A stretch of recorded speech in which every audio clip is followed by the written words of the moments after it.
Tense খুব মারাত্মক একটা বিষয় না? অনেকের কাছে খুবই সহজ, অনেক আমরা খুব কঠিন মনে করি, but when you are speaking, আপনি যখন কথা বলছেন, we need to maintain the rules of the tense. আমাদের কিন্তু টেন্স রুলস গুলো মেনটেন করে কথা বলতে হয়, এবং সেই কারণেই আমরা আজকে বেসিক কয়েকটা বিষয় একটু জানার চেষ্টা করব।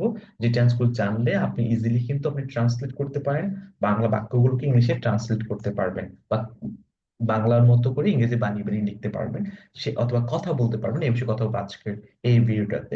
আপনাদের সাথে আছে আমি হাসান আহমেদ। সো আপনারা দেখছেন English insight YouTube channel. So প্রথমে আমরা টেন্সের ক্ষেত্রে আমরা যদি একটু চিন্তা করতে চাই, খুব সিম্পল যে বিষয়গুলো আছে, সিম্পল বিষয়গুলো নিয়ে আজকে আলোচনা করব। আপনি জাস্ট একটু প্র্যাকটিস করে দেখেন যে আপনার ইংরেজিতে আপনি যখন কথা বলবেন, আপনি যদি এই ধারণাগুলো মাথায় রাখতে পারেন, আপনি কথাতে আটকানোর কথা না। সাধারণত টেন্সের বিষয়গুলো আমাদেরকে অবশ্যই মানতে হবে, না মানলে কিন্তু আমরা গ্রামাটিক্যালি কিন্তু কারেক্ট হতে পারবো না। তো প্রথমে যে টেন্সের কথা আমি বলছি সেটা হচ্ছে present simple indefinite. Present simple indefinite যে কথা, পাস্ট মানে প্রেজেন্ট ইনডিফিনিট একই কথা। আবার বলছি, আমরা ইনডিফিনিট নামে আমরা চিনি। সো প্রেজেন্ট সিম্পল আর ইনডিফিনিট একই কথা।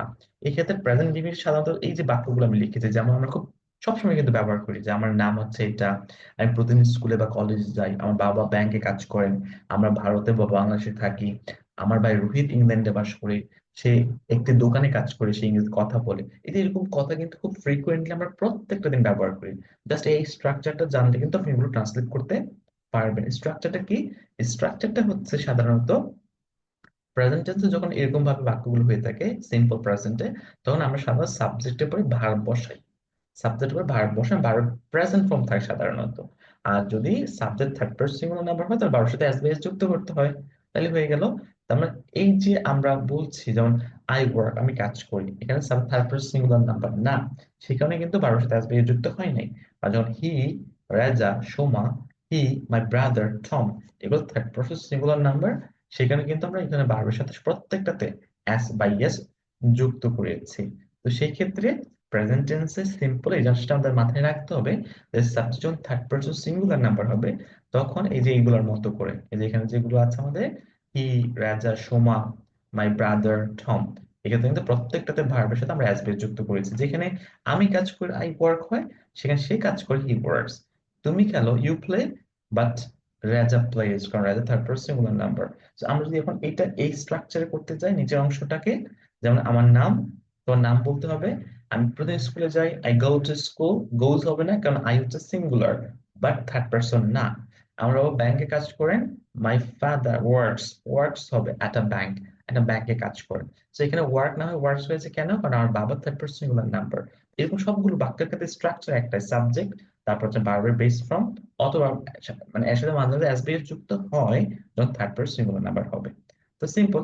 আরেকটা উদাহরণ যদি আমি চাই, যেমন এটা তো সিম্পল প্রেজেন্টে ছিল, সিম্পল পাস্টে গেলে কি হবে? সিম্পল পাস্টে গেলে যেমন এইটা, যেমন I play football simple present, but আমি গতকাল ফুটবল খেলেছিলাম, আই প্লেড ফুটবল ইয়েস্টারডে, আমি গতকাল ফুটবল খেলেছিলাম। যদি একটু উদাহরণ দিই এখানে, এই যে এই জায়গাটা, আর হচ্ছে আমাদের এই জায়গাটা, এটা ছিল প্রেজেন্ট সিম্পল। আর পাশের যে অংশটা আছে, যেমন আমি ফুটবল খেলি, আই প্লে ফুটবল, আমি ফুটবল খেলেছিলাম, আই প্লে ফুটবল ইয়েস্টারডে, গতকাল। Simple present, simple past. আবার সে ভাত খায়, যেখানে আমরা হি, হি ইটস রাইস, আর সে স্কুলে যায় কি, হি গোস টু স্কুল। আর সে ভাত খেয়েছিল, ইংরেজি কি হচ্ছে তাহলে আমাদের? হি অ্যাট রাইস, সে ভাত খেয়েছিল। তার মানে পাস্ট সিম্পল আমরা কি করি, ভার্বের পাস্ট ফর্ম বসাই। জাস্ট এটা মনে রাখলে কিন্তু কাহিনীটা ক্লিয়ার। যেমন নিচে যে অংশটা আছে, এই নিচের অংশটা, আমার নাম, আমি প্রতিদিন সকাল দাঁত মাজি, এটা সিম্পল প্রেজেন্ট। আমি দাঁত মেজেছিলাম, এটা সিম্পল পাস্ট। প্রথমে একটা সিম্পল প্রেজেন্ট আর প্রেজেন্ট ফর্ম বসবে, আর হচ্ছে পরেরটাতে আমরা কি করছি, পরেরটাতে পাস্ট ফর্ম বসাতে হবে, কারণ এটা সিম্পল পাস্ট। এই জিনিসটা খুব গুরুত্বপূর্ণ।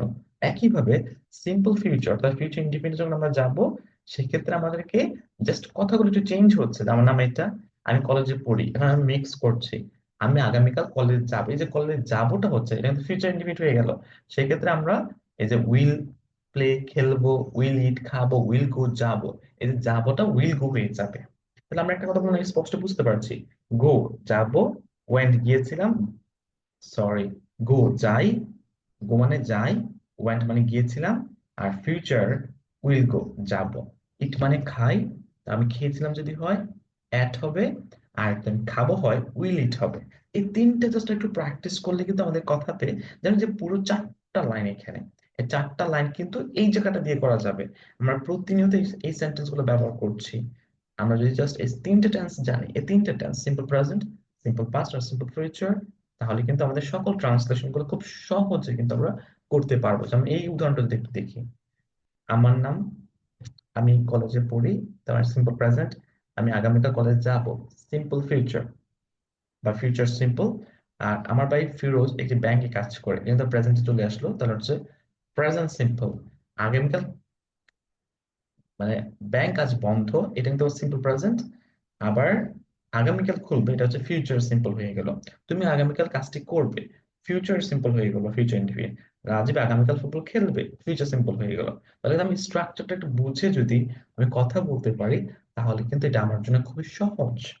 তার মানে আবারও বলে দিচ্ছি, সিম্পল প্রেজেন্ট হলে আমরা কি করবো, ভার্বের বেস ফর্ম বসাবো, তবে বেস ফর্মের সাথে মাঝে মাঝে এস বাই যুক্ত হয় কখন, যখন থার্ড পারসন সিঙ্গুলার নাম্বার হয়। নাম্বার টু, সিম্পল পাস্ট বা পাস্টের সিম্পল, যেটাকে আমরা বলি অতীতকালে যদি সাধারণত হয়, তখন ভার্বের বি টু বসালে কিন্তু ওদের হয়ে যাচ্ছে। আর সিম্পল ফিউচার, যেটা ভবিষ্যতে হবে সাধারণত, সিম্পল ফিউচার, এই যে উদাহরণগুলো আমরা দেখেছি, এটাতে কিন্তু ফিউচারের ক্ষেত্রে কি হয়, বেস ফর্মের আগে আমাদের উইল দিলে আমাদের বেসিক্যালি বাক্যটা সহজ হয়ে যায়। তো এই 3টে টেন্স যাতে আপনি একটু জাস্ট প্র্যাকটিস করে দেখেন, আপনার ইংরেজিতে কিন্তু আপনি ট্রান্সলেশনের ক্ষেত্রে অনেক দূর এগিয়ে যাবেন এবং কথাটা নিজে নিজে বলতে পারবেন কারো সাহায্য ছাড়া।